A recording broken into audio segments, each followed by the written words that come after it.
Hello bachcho, let's read the question. And the question says a refracting telescope has an objective of focal length 1 meter and an eyepiece of focal length 20 centimeter. The final image of the sun 10 centimeter in diameter is formed at a distance of 24 centimeter from the eyepiece. What angle does the sun subtend at the objective? तो basically ये question में क्या कह रहा है कि हम लोग के पास एक रिफ्रैक्टिंग टेलीस्कोप है जिसका मतलब ऑब्जेक्टिव 1 मीटर का है और जो आई पीस का जो फोकल लेंथ है वो 20 सेंटीमीटर है। तो हम लोग को फाइन जो वो सन का इमेज अगर हम लोगों ने फॉर्म किया उससे तो सन को अगर देख रहे हैं तो उसका है डायमीटर 10 सेंटीमीटर, ठीक। और वो डिस्ट आईपीस से 24 सेंटीमीटर पे फॉर्म हो रहा है। तो हम लोग को बताना है कि जो एंगल सन ऑब्जेक्टिव पे सबटेंड कर रहा है। तो इस क्वेश्चन को सॉल्व करने के लिए जो की कॉन्सेप्ट्स होंगे, की concepts to solve this question are, तो अगर इसमें देखें तो जो इसमें पहला पॉइंट हो जाएगा, अगर अल्फा एंगल सबटेंड कर रहा है सन तो वो क्या हो जाता है 10 अल्फा इज इक्वल टू हो जाता है h1। h1 जो है वो size of the image form by the objective lens है। तो h1 अपॉन हो जाता है हम लोग के पास h1 अपॉन fo। और जो दूसरा कॉन्सेप्ट हो जाएगा fo जो है वो फोकल लेंथ ऑफ ऑब्जेक्टिव है।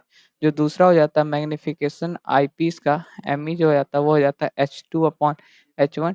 डेट इज अगर इसकी बात करें तो जो h2 है वो the size of the image form by the eyepiece और जो h1 है वो size of the image form by the objective है, ठीक। तो अब अगर देखें तो इसी कॉन्सेप्ट पे ये क्वेश्चन सॉल्व हो जाएगा। तो चलिए अब इस क्वेश्चन को सॉल्व करते हैं, ठीक।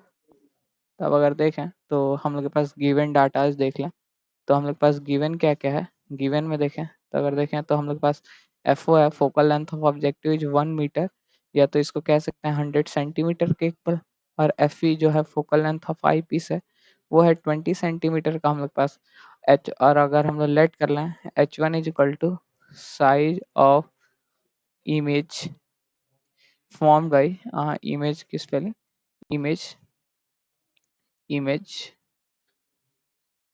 Image formed by objective lens objective lens. और जो H2 है इज इक्वल टू मान लें हम लोग size of image formed by हम लोग का आई पीस, ठीक। तो अब अगर देखें तो हम लोग क्या लिख सकते हैं यहाँ से मैग्निफिकेशन। तो अगर हम लोग देखें तो हमने मैग्निफिकेशन देखें तो m इज इक्वल टू जो m इज इक्वल टू हो जाएगा वो हो जाएगा h2 upon h1। h2 upon h1 is equal to हम लोग ये भी लिख सकते हैं कि 1 h2 अपॉन h1 ये भी होता है 1 plus D upon F E, जहाँ पे एफ ई जो है वो focal length of eyepiece और डी है distance of the image from the eyepiece, ठीक। तो अगर यहाँ से देखें तो हम लोग क्या लिख सकते हैं h2 हम लोग के पास गिवन है 10 है, जो फॉर्म हो रहा है वो 10 सेंटीमीटर है। यहाँ पे हमने लिखा नहीं, h2 इक्वल टू 10 सेंटीमीटर है, ठीक।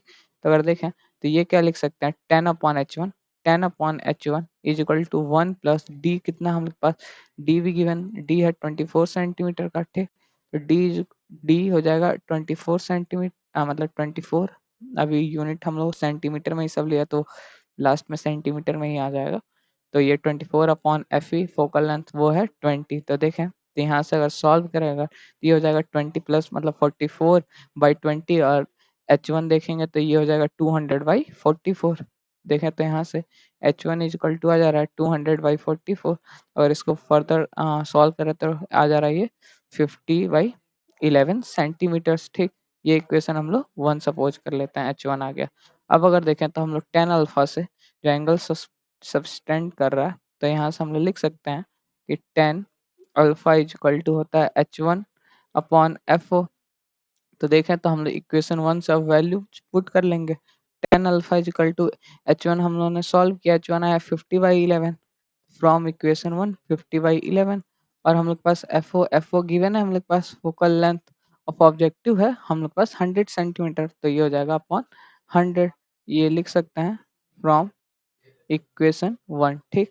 तो अगर देखें तो यहाँ से जो 10 अल्फा आ जा रहा है 10 अल्फा इक्वल टू क्या आ जा रहा है 50/1100। तो ये कट जाएगा 5 पंजा, ये आ जा रहा है 22। तो अगर देखें तो यहाँ से क्या हो जा रहा है कि tan alpha is equal to आ जा रहा है 1/22। तो यहाँ से जो एंगल सब्टेंड हो रहा था अल्फा जिसको हमने लेट किया था वो हो जा रहा है टेन इनवर्स 1/22। ठीक। और हम लोग को यही क्वेश्चन में निकालना था कि एंगल कितना सब्टेंड कर रहा है सन ऑब्जेक्टिव से। So the final answer is ten inverse 1/22. Hope you understand it well.